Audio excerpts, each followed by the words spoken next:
Olá, pessoal. Hoje é dia de estudarmos os capítulos 7, 8, 9 e 10 da novela A Fazenda dos Animais, também traduzida para o português como A Revolução dos Bichos.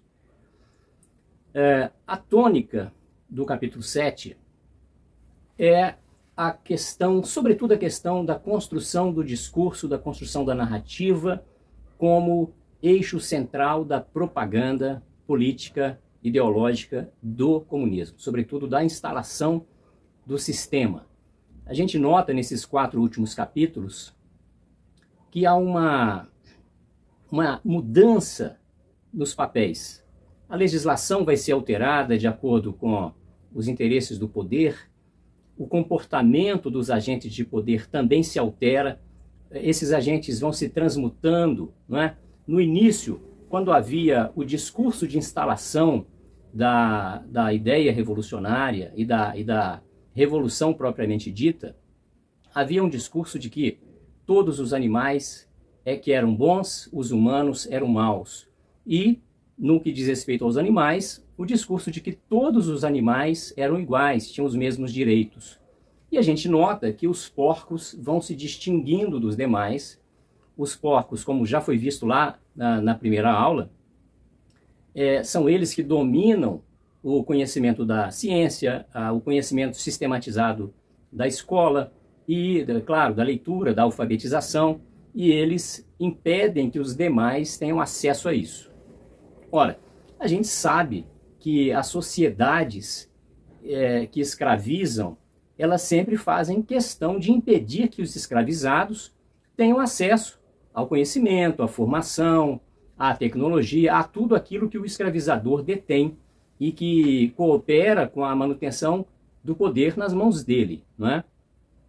O George Orwell mostra isso muito claramente nesta novela, não é? Enquanto descreve e, ao mesmo tempo em que descreve, principalmente narra o modo de ser da instalação desse regime, não é? Pois bem, então, não só o discurso como elemento de propaganda, mas também a manipulação da legislação é objeto dessa parte, né, da novela,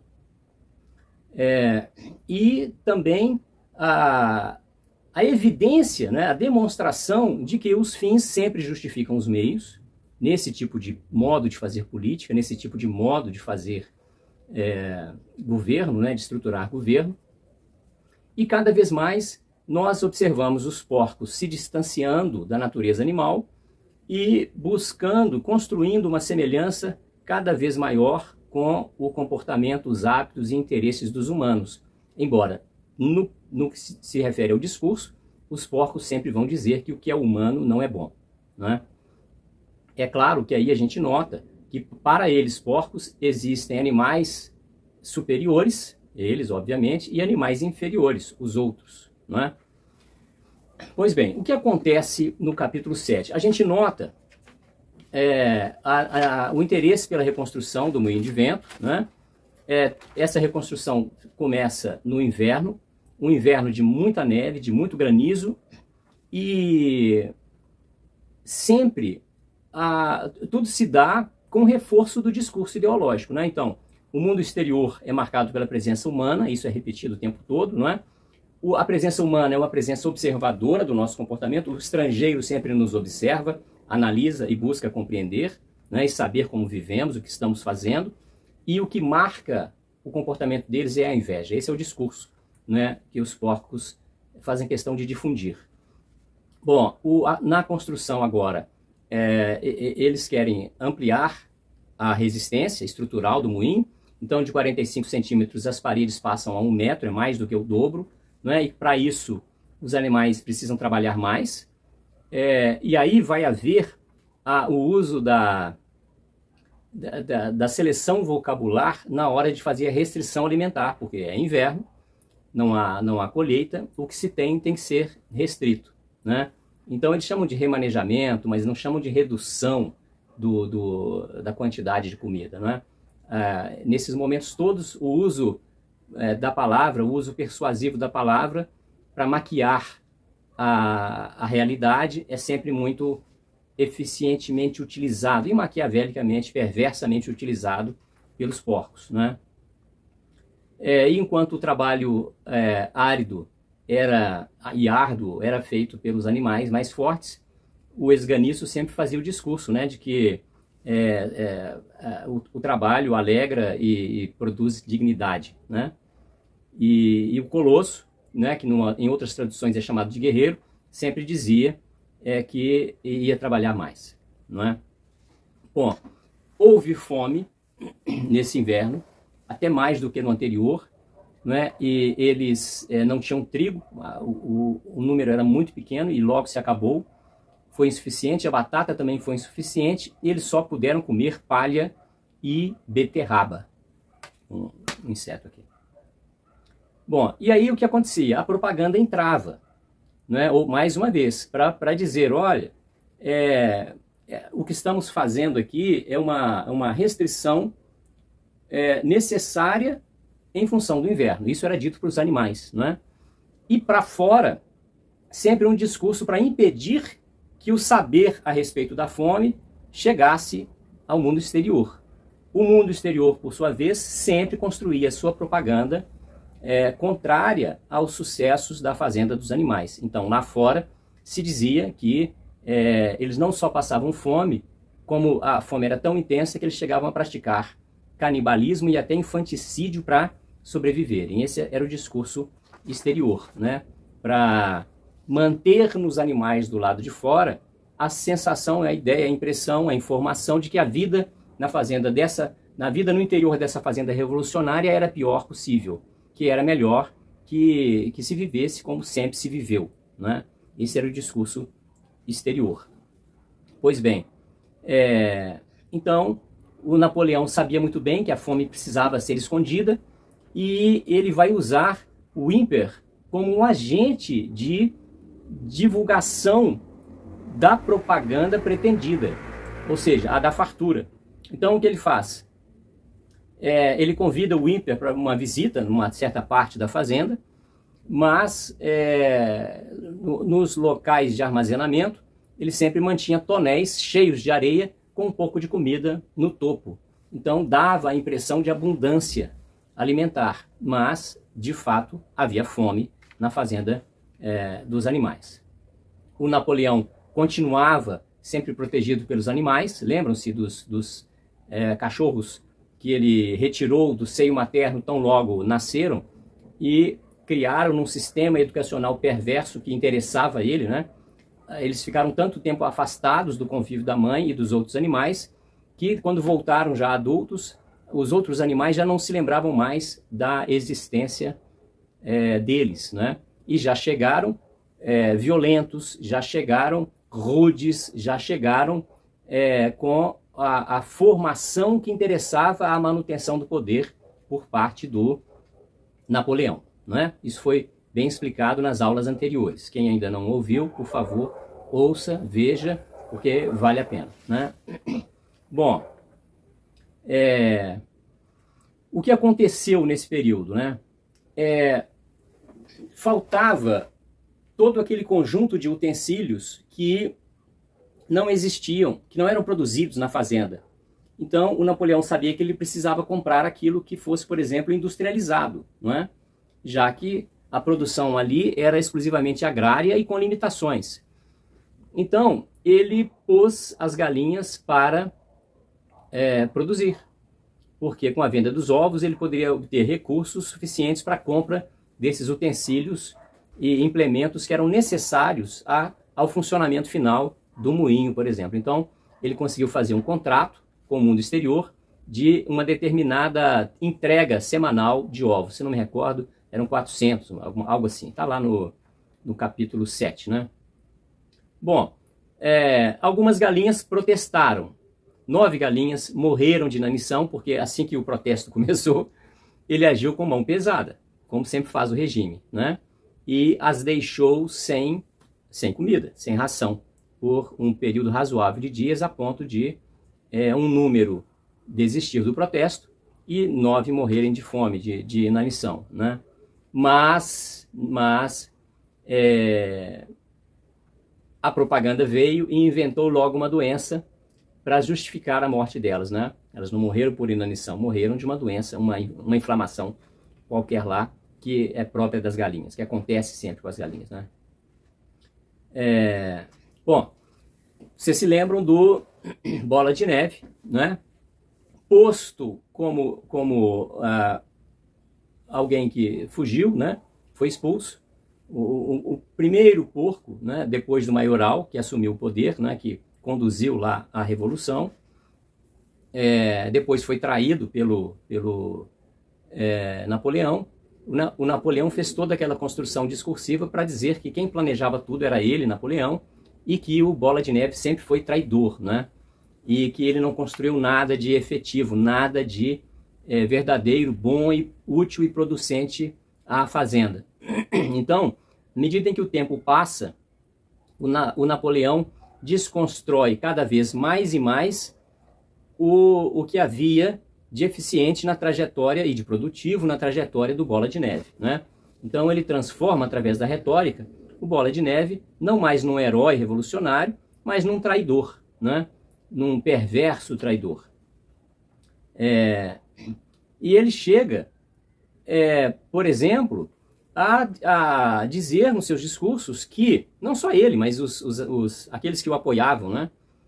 Como o Esganiço, por exemplo, chega a dizer que as marcas de tiro, né, de chumbo que o Bola de Neve recebeu durante o combate com os humanos nas costas, não eram, na verdade, tiros, eram mordidas do próprio Napoleão, que ali durante o combate percebeu a traição e foi atacá-lo em nome da fazenda, em nome dos ideais, em nome dos outros animais, né, traídos.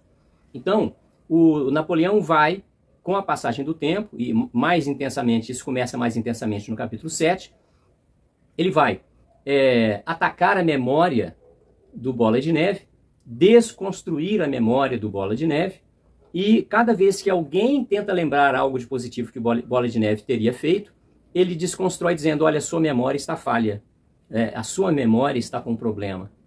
Então, a história é recontada, e essa ficção, essa narrativa construída, ela é tão intensamente feita, refeita e repetida, que com o passar do tempo, os animais vão perdendo a memória do passado e vão acreditando muito mais nessas narrativas construídas, né? Então, aquele que está no exterior é atacado, é depreciado, e o Napoleão vai se impondo, apesar de toda a sua maldade, né, de toda a sua rudeza, de toda a sua agressividade, ele vai se impondo como o novo herói da revolução e daquele novo mundo que se constrói, né? Pois bem, o que o Napoleão faz? Ainda nesse sentido, ele ordena investigações minuciosas sobre os atos do Napoleão, do Bola de Neve.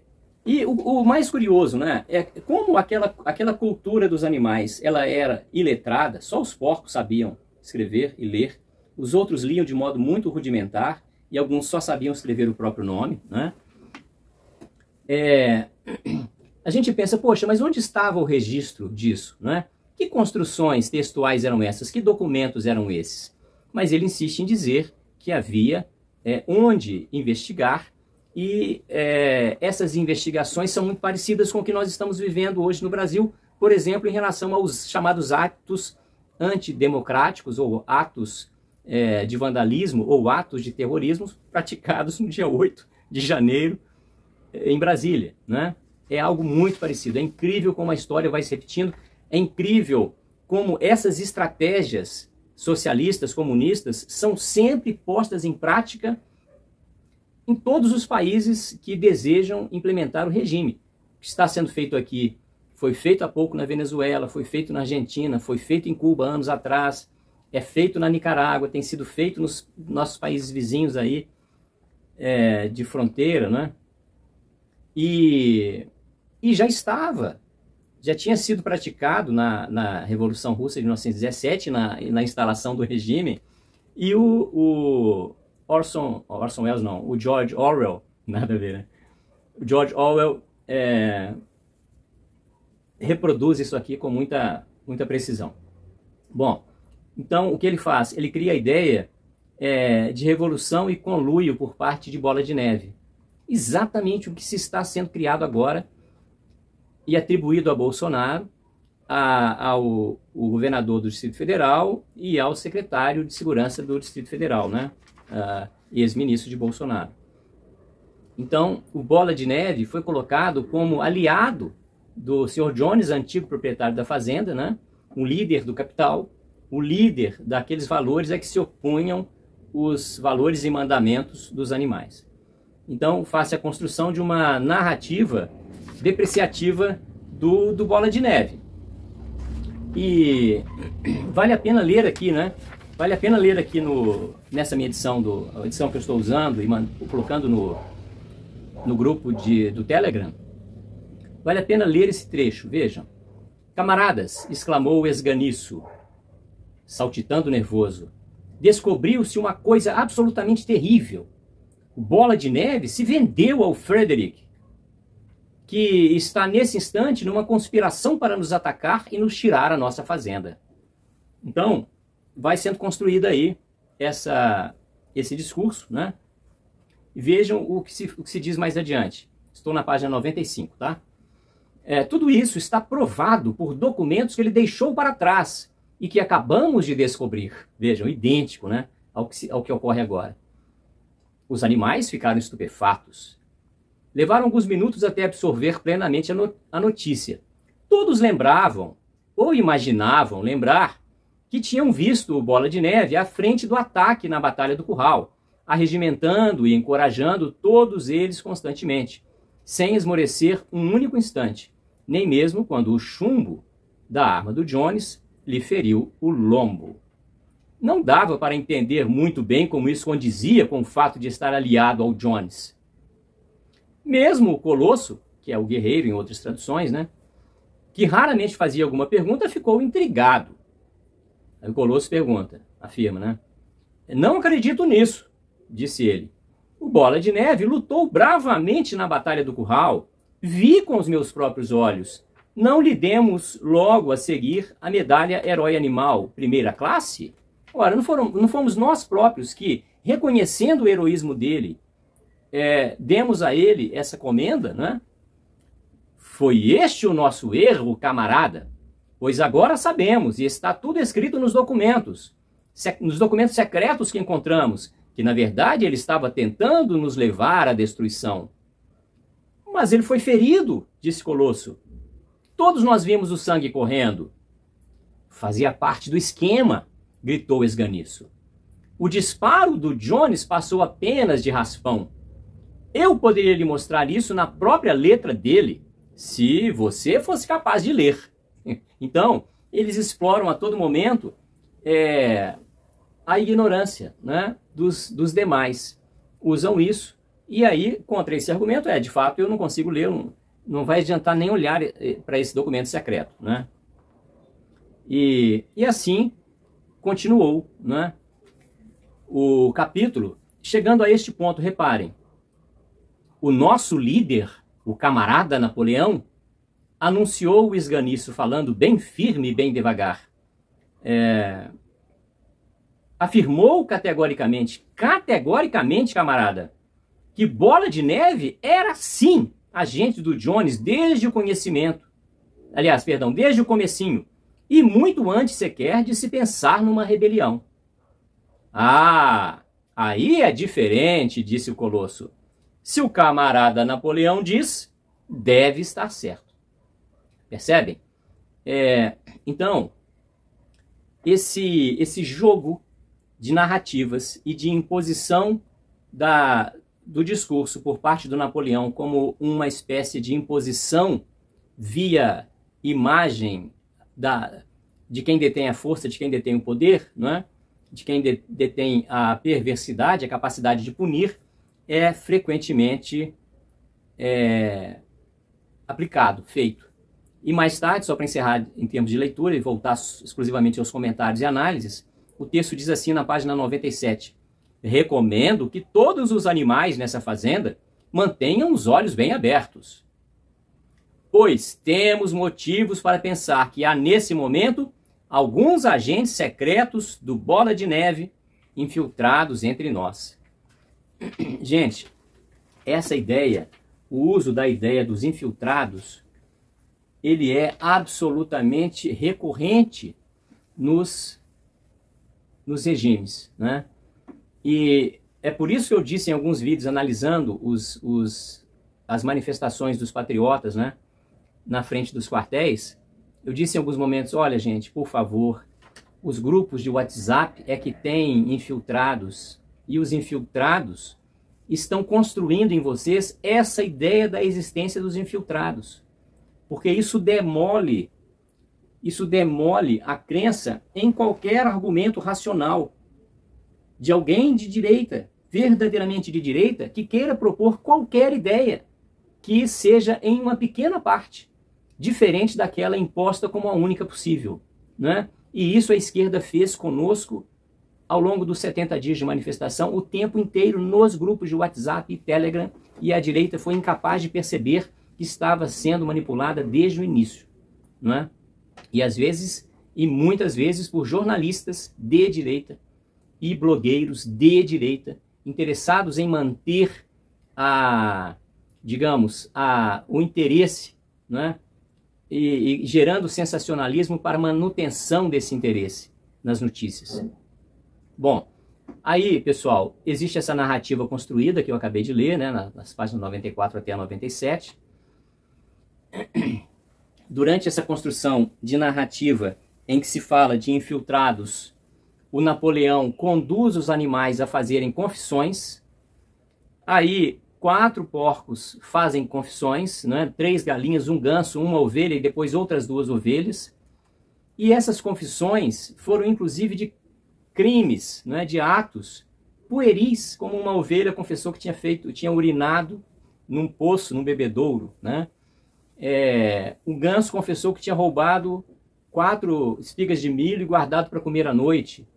Então, por causa de crimes dessas montas, esses animais foram exterminados, foram mortos ali de modo sangrento, né?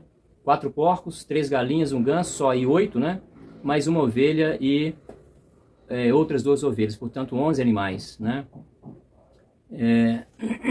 Mortos de modo sangrento.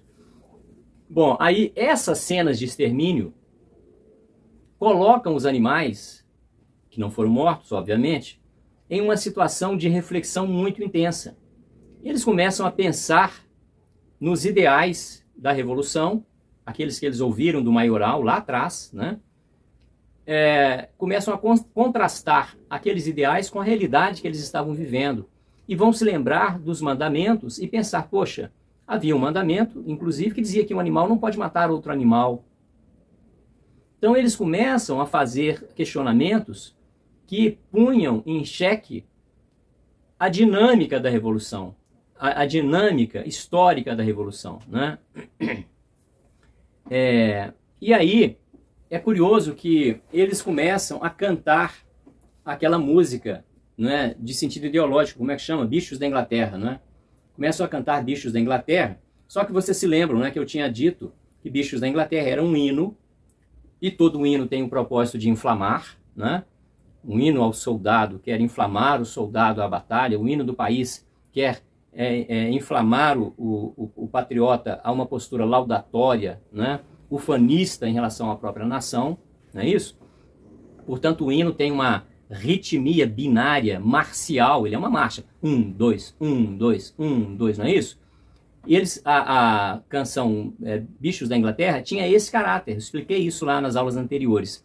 Só que, agora, como eles estavam num profundo olhar para dentro, né, numa profunda reflexão, eles cantam 3 vezes essa canção com outro arranjo.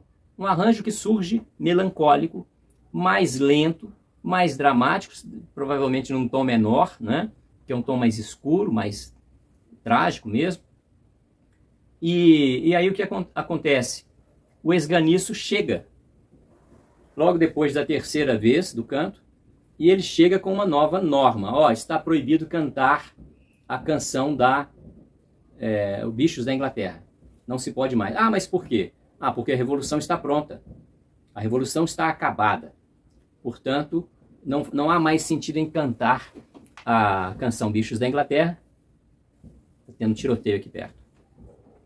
E então essa canção tem que sair da cabeça das pessoas, tá bom? Aí ela é substituída, ele já chega com um substitutivo. Olha, o poeta mínimo já fez um poema novo, e o poema começa com: Fazenda dos animais, fazenda dos animais, por mim não serás ferida jamais. Ora, vejam que coisa curiosa. Há aí um discurso, que é um discurso de oposição à possibilidade da traição. Você não vai mais ser ferida, não será jamais ferida por mim, ó fazenda dos animais. Então eu não serei um traidor da pátria, né? De mim não sairá traição, ok? Então muda-se o discurso, né? O poder já está constituído, as estratificações sociais já estão prontas, o detentor do poder pretende mantê-lo naquela condição, né? Então, claro, a retórica, a instalação de uma situação cultural precisa ser feita para garantir essa manutenção, né? Bom, vamos então ao próximo capítulo, ao capítulo 8. Bem, então, no capítulo 8, alguns dias depois da chacina, né, daqueles animais que confessaram crimes, supostos crimes, os animais se lembraram do mandamento, que era o 6º mandamento, que proibia que animais matassem outros animais. E quiseram ir lá na construção, na qual ficava, em cuja parede, né, ficavam escritos os mandamentos, e eles foram lá conferir. Claro, nem todos sabiam ler, alguns sabiam razoavelmente, mas um deles conseguia ler e testemunhar para os outros. Então, o mandamento era: nenhum animal matará outro animal. Só que quando lá chegaram, estava escrito assim: nenhum animal matará outro animal sem motivo, ok? Então, alguém tinha feito essa alteração. Normalmente essas alterações eram feitas à noite. Elas eram feitas sempre que havia interesse do alto poder, do alto comando, né? No caso do Napoleão, inicialmente por parte do Bola de Neve, mais tarde por parte do Napoleão, né? Então o mandamento foi reescrito, tal como a nossa Constituição tem sido reescrita, né? Rasgada e reescrita. Naquele período, naquele ano, trabalharam mais do que nos anos anteriores. Notem que é sempre assim, né? O trabalho fica cada vez mais árduo, porque eles são atacados, e aí decidem que precisavam reconstruir o moinho com mais capacidade de resistência. Então aumentam, o projeto aumenta, o trabalho aumenta, mas eles estão envelhecendo, não é? A comida é escassa, mas a propaganda, o discurso, introduz as noções de estatística, e o discurso começa a dizer, por A mais B, por dados numéricos, né, ditos como concretos e reais, para mostrar que, na verdade, aquele ano tem sido de maior fartura do que nos anos anteriores, ok? Então eles estão com a sensação da fome, com a fome concretamente, mas ouvindo dizer que estão com mais abundância do que antes, né? O Napoleão passa a residir num lugar especial da casa, e passou a ser referido como nosso líder, o camarada Napoleão. Então, não basta só o poder, não basta só a força conquistada com os esquemas de segurança, não basta só a reconstrução da legislação, né, dos mandamentos, mas também a própria atribuição precisa mudar, né? Então, além da expressão nosso líder, o camarada Napoleão, ele também é chamado de pai de todos os animais, é chamado de terror da humanidade, de protetor do rebanho, de amigo dos patinhos, e por aí vai, né? E a sabedoria e a bondade dele, que eram duas coisas que ele a rigor não tinha, né? Mas isso era construído no discurso, né? E era aclamado intensamente nessa estrutura de propaganda. Pois bem, e a coisa foi de tal forma sendo aceita que, vejam só, as galinhas chegaram a dizer, uma das galinhas chegou a dizer: sob a liderança do nosso líder, o camarada Napoleão, botei 5 ovos em 6 dias. Imaginem. Alguém disse, enquanto bebia água no poço, graças à liderança do camarada Napoleão, como está gostosa esta água. Então aquilo passou a integrar os discursos entre os animais, né? Como a gente vê hoje, por exemplo, né, entre os políticos escolhidos pela esquerda, os artistas e jornalistas o tempo inteiro, as atribuições, as adjetivações dadas a um homem que há pouco tempo estava preso, né, responsável pelo maior esquema de corrupção da história mundial, né? Bom, o poeta Mínimo chega a construir um poema, uma espécie de poema épico chamado Camarada Napoleão. Enquanto isso, os boatos de novos ataques. A ideia dos ataques é uma ideia necessária e útil, né? E esses boatos sempre surgiam. Veio também o desejo, a necessidade de vender uma determinada pilha de madeira que estava estocada na fazenda, né? Ainda no meio desse capítulo, 3 galinhas confessam o crime de terem... Imagina, elas disseram que sonharam, foram influenciadas através de sonho por Napoleão e que participariam de uma conspiração para matar Napoleão, não é? Depois dessa confissão, a segurança do Napoleão aumenta, os ritos dessa segurança ficam mais numerosos e as galinhas, obviamente, foram exterminadas, não é? O que mais acontece? Vem a cena da reconstrução da memória, uma cena importante no capítulo 8, de reconstrução da memória, com a condecoração dada no passado, quando houve o primeiro ataque e o Bola de Neve se portou heroicamente, ele recebeu uma condecoração, né? Então, construiu-se a ideia de que ele era traidor e de que aquela condecoração nunca teria acontecido, né? Essa ideia era falsa e aqueles que, porventura, tivessem alguma lembrança disso, estariam, evidentemente, com problemas de memória. Essa construção foi feita no capítulo 8, né? E ainda nesse ponto, imediatamente após essa cena da reconstrução da memória, um ganso confessa ter participado de um complô armado, um complô, aliás, não um complô armado com armas, né, planejado por Bola de Neve, para misturar joio ao trigo.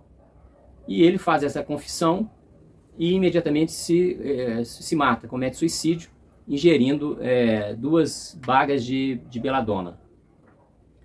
O moinho ficou pronto, o Napoleão foi chamado a visitá-lo, ele fez uma visita de vistoria, né? Constatou a finalização e decidiu chamá-lo de Moinho Napoleão, né? E aí todos concordam, obviamente, e ele faz uma reunião, convoca para uma reunião para informar a venda daquelas madeiras, da pilha de madeiras estocadas na fazenda.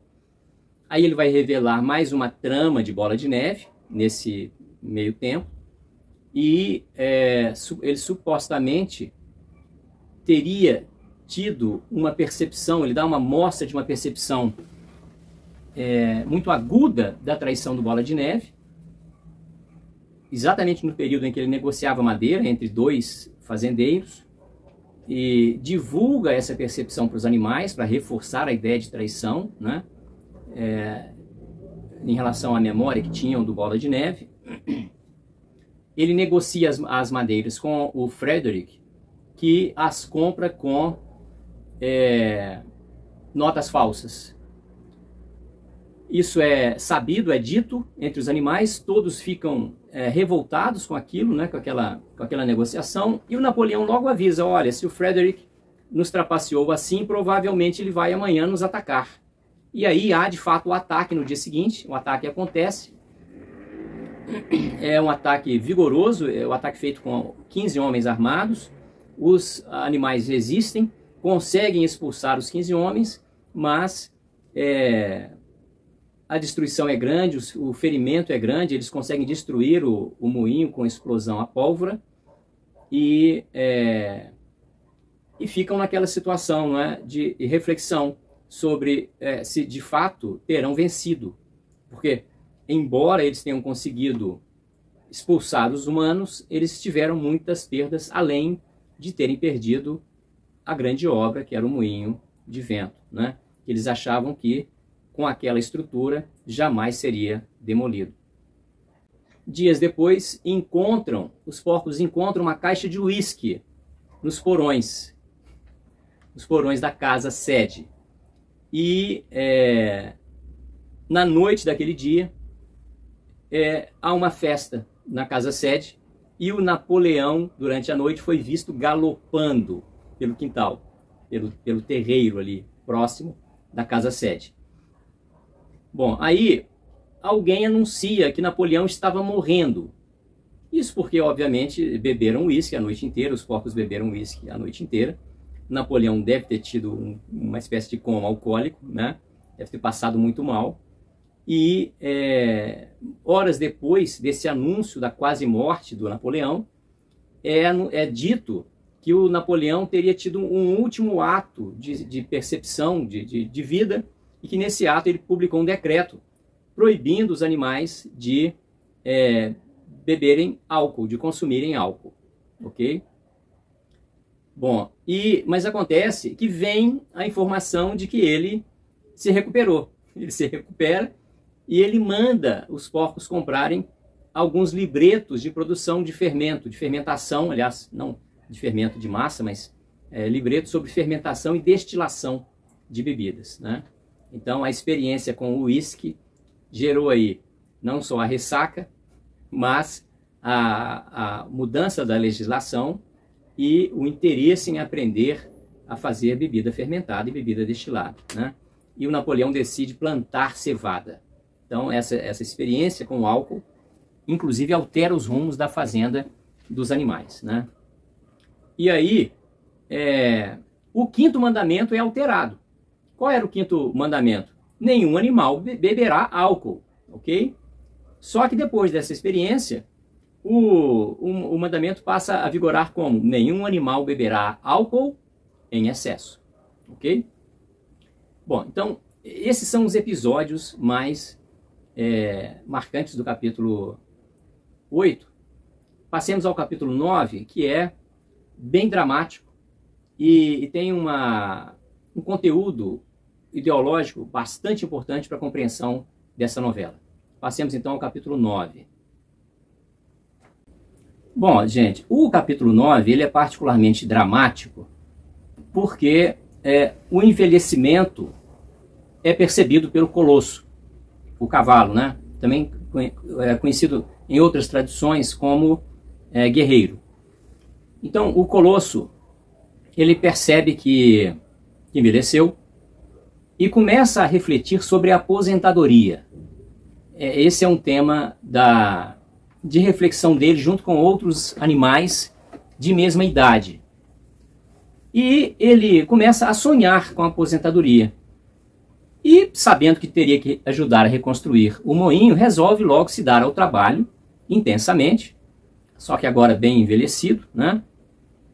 E pensando no futuro, de como seria a vida dele, como seria a boa vida dele, naquele campo destinado aos aposentados, com a cota de comida extra dada aos aposentados, né? Então essa é uma reflexão inicial do capítulo 9, que começa de novo no inverno, também rigoroso, e com a escassez de comida, né? E de novo aquela história da retórica para justificar, não para justificar, mas para maquiar. Não se admite que se está em escassez, ao contrário, chama-se de reajuste, né? Em vez de redução de alimento. E aí, alguns aspectos curiosos do comportamento, né, ocorrem. Um deles é a determinação de que qualquer animal que cruzasse com os porcos deveria dar passagem prioritária aos porcos, tá bom? Não importando que animal fosse. Um porco cruza seu caminho, você é obrigado a dar passagem prioritariamente a ele, né? Isso passou a ser uma determinação normativa. Uma outra norma publicada foi que os porcos tinham direito de usar uma fita verde no rabo aos domingos, ok? Uma outra coisa nova que surgiu foi a proclamação da República. A fazenda foi considerada, a nação, né, foi considerada como uma república, proclamou-se a república e logo veio a necessidade de uma eleição para presidente.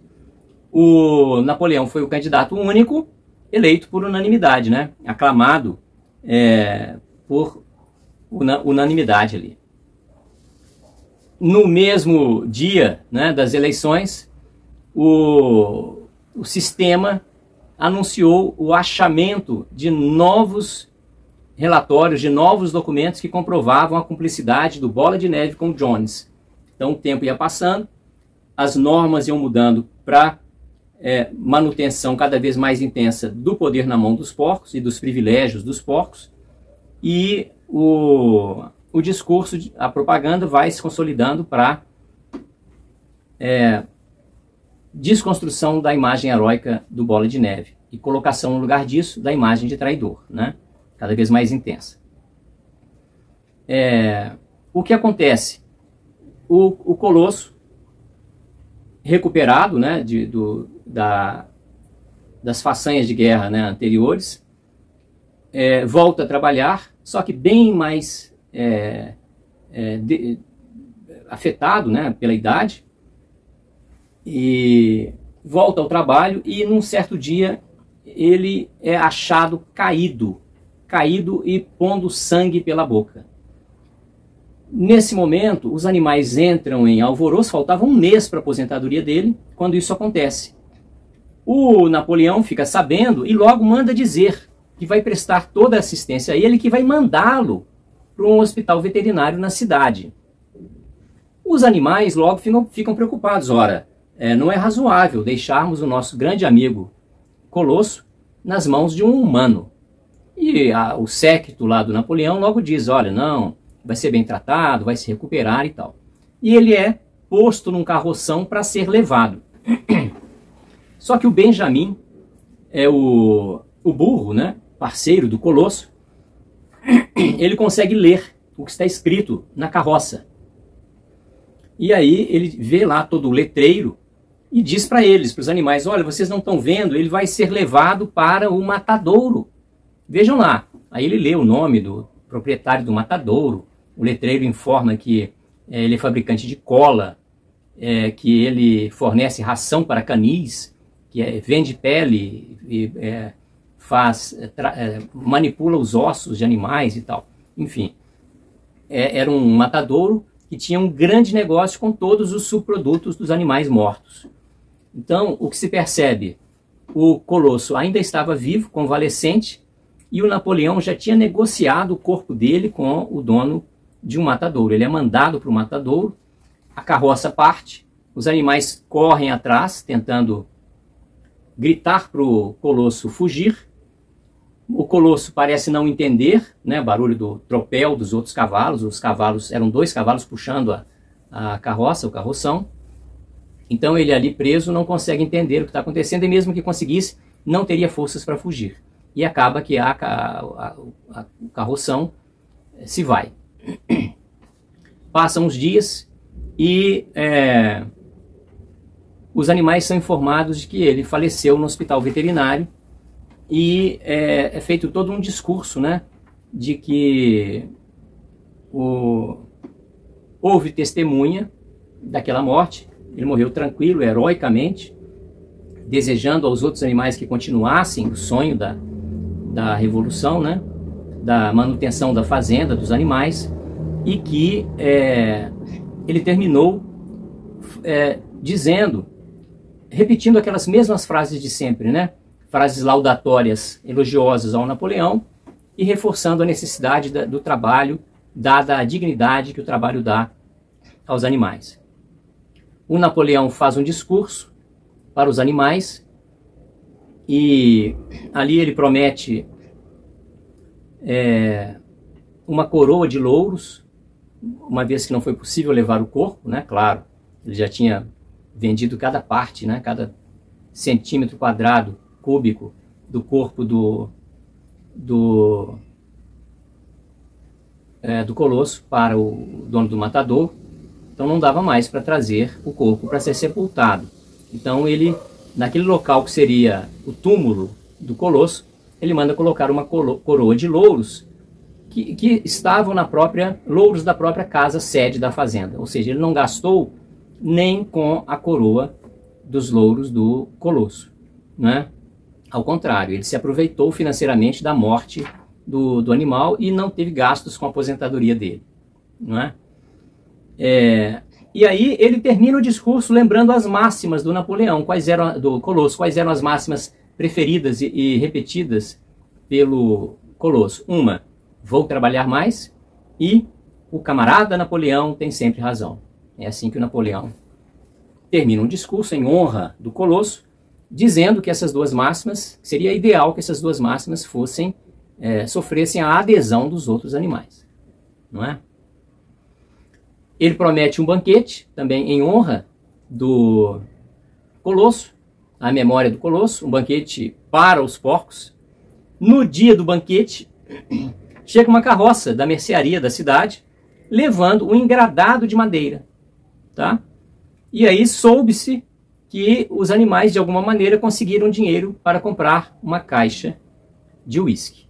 Então, esses são os episódios do capítulo 9. É um capítulo... Vejam, essa obra não é uma obra do ponto de vista estilístico, uma obra sofisticada. Não é uma obra densa do ponto de vista estilístico. Ela não tem dramaticidade literária. Ela não leva a gente à comoção e ao choro graças a artifícios literários sofisticados. Isso não existe. Não há poeticidade, não há, digamos assim, uma densidade estético-literária suficiente nessa novela para produzir esses sentimentos de catarse. Essa é uma obra didática, sabe, gente? É uma obra... Não foi à toa que foi escrita sobre a forma de fábula, né? Essa forma fábula, ela é muito didática. Lá na primeira aula, nós estabelecemos um paralelo entre a fábula, lembram-se, né? E a parábola, mostrando, existe uma relação entre fábula, parábola e apólogo. A diferença é que na fábula os personagens são animais, na parábola são seres humanos e no apólogo são objetos inanimados que passam a ganhar vida, né? Esses são os elementos estruturais distintos. O que é que há de comum nos três? O primeiro elemento é o didatismo. A partir do momento em que você cria estruturas de comparação, você faz... A comparação é uma forma de argumentação. Então, comparar elementos de vida animal com a vida humana é uma maneira de argumentar. É uma maneira de trazer para uma determinada realidade elementos que foram vistos em outra, não é? A mesma coisa quando se conta uma parábola. A história contada sobre a vida de alguém pode valer para a nossa própria vida. Então a gente começa a notar que nesses três gêneros existe um fundo moral, um fundo de reflexão moral, né? Então, o didatismo e a reflexão moral ou ética é o que está presente na novela A Fazenda dos Animais ou A Revolução dos Bichos, né? E esse capítulo, especialmente, tem esse condão, né, de trazer à tona essa reflexão sobre o peso do sistema comunista, sobre a dor, né, o vigor da exploração, até a última gota de sangue é explorada pelo sistema, né, e do quanto os maiorais, aqueles que estão no ponto máximo, no ponto mais alto da estrutura de poder, do quanto eles e tão somente eles se beneficiam, e aqueles que estão próximos, bajulando e contribuindo para a manutenção da estrutura, do quanto apenas eles se beneficiam dos arranjos dessa estrutura. Então é o que nós temos nos capítulos 7, 8 e 9. Como a gente ultrapassou aí 1 hora, acho que vale a pena deixar para a próxima quinta-feira uma aula específica sobre o capítulo 10, que tem alguns pontos que merecem destaque e uma reflexão bem especial para a gente finalizar o sentido da Fazenda dos Animais, tá bom? Então até a próxima quinta, um abraço a todos, fiquem com Deus.